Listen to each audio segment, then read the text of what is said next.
Assalamualaikum warahmatullahi wabarakatuh.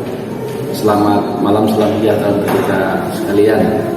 Yang pertama tentu saya mengucapkan terima kasih kepada Allah Subhanahu wa taala yang sudah memberikan kekuatan, kesehatan sehingga bisa menyampaikan beberapa hal yang terkait dengan pikiran-pikiran kami terkait untuk tata kelola terkait dengan kebencanaan di Kabupaten Sigi, dan tentunya bagaimana mendukung pemerintah baik dari tingkat kabupaten, provinsi sampai di tingkat pusat terkait dengan program-program yang harus diselesaikan.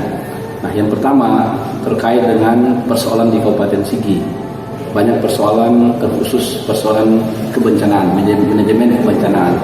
Hampir 2 tahun lebih ya kita belum keluar dalam hal yang sangat baik, yang tentu ini menjadi keinginan masyarakat, khususnya masalah bencana itu sendiri. Nah, yang pertama tentu di tahapan pertama di tahun 2018, kemudian di tahapan pertama ini ada anggaran yang memang sudah diberikan oleh pemerintah pusat ya melalui bantuan luar negeri hampir sekitar 880 miliar 100 juta untuk menangani rumah ya rusak berat 1.602 unit kalau tidak salah, yang memang dikelola melalui Pokmas itu sendiri. Alhamdulillah ini sudah berjalan dengan baik dan dananya sudah terkucur 100%. Namun ada beberapa kendala-kendala. Kendala-kendala itu antara lain misalnya ada sekitar mungkin hampir sekitar 1% lebih yang tidak menyelesaikan rumahnya. Tetapi secara bertahap, secara manajemen pemerintah Kabupaten Sigi melalui Kepala Badan Bencana bersama dengan Sekretaris Daerah sebagai ex officio dan ASN 2 sebagai koordinator kegiatan kebencanaan ini pelan-pelan menyelesaikan semua persoalan. Alhamdulillah ini bisa selesai dan berjalan dengan lancar, walaupun memang ya, masih banyak hal-hal yang harus diselesaikan. Antara lain di stimulan tahap 2.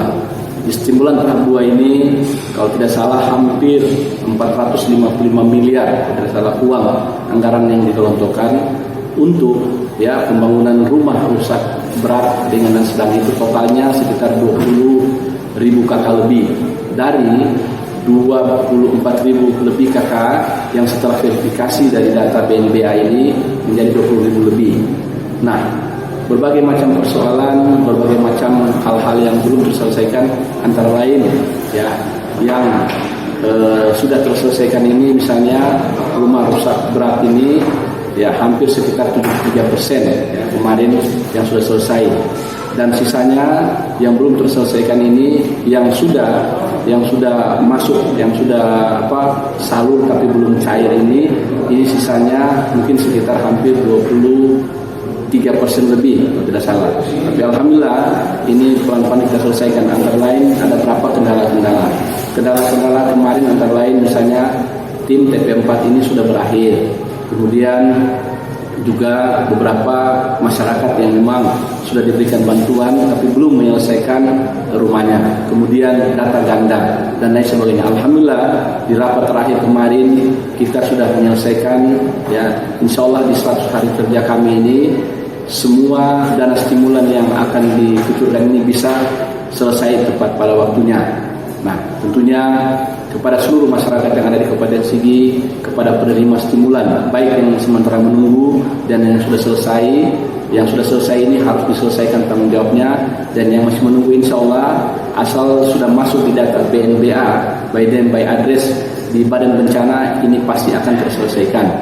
Dan sisa ini kalau tidak salah kemarin itu ada sekitar 105 miliar yang memang belum bisa kami belanjakan, harus disampaikan kepada pemerintah pusat, dalam hal ini di Badan Bencana Pusat, di APIP Badan Bencana Pusat, sehingga ini akan diverifikasi kembali dan data yang kami usulkan kembali untuk tambahan itu baru bisa berjalan setelah hasil verifikasi.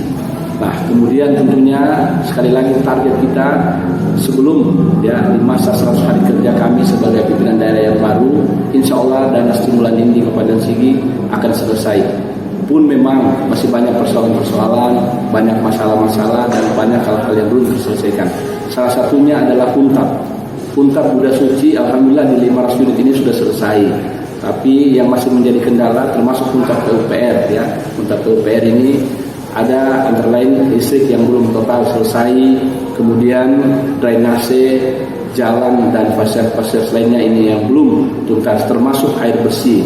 Kenapa? Karena memang anggaran ini bukan ada di Pemda Sigi, tetapi anggaran ini ada di pemerintah pusat.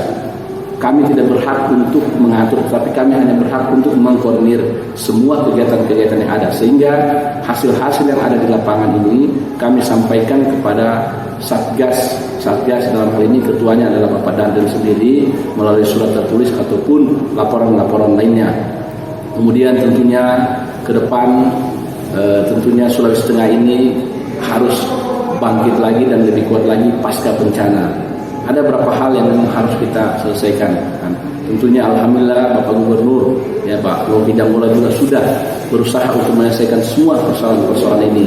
Nah, tinggal beberapa saat lagi di bulan Juni nanti tentunya persoalan kebencanaan ini akan bisa diselesaikan. Terus ke depan Sulawesi Tengah ini tentunya akan lebih baik lagi ketika kita lihat misalnya dengan perpindahan ibu kota negara dari dari Jakarta ke Kalimantan.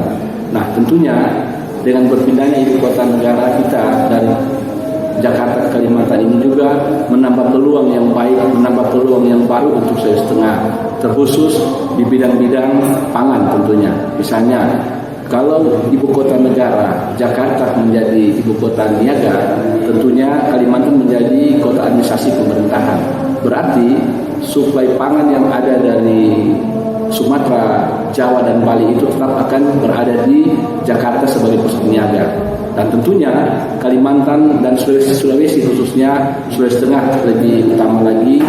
Nah, ini menjadi sebuah kekuatan lebih-lebih lagi di wilayah-wilayah pertanian termasuk Kabupaten Sigi dan Poso tentunya.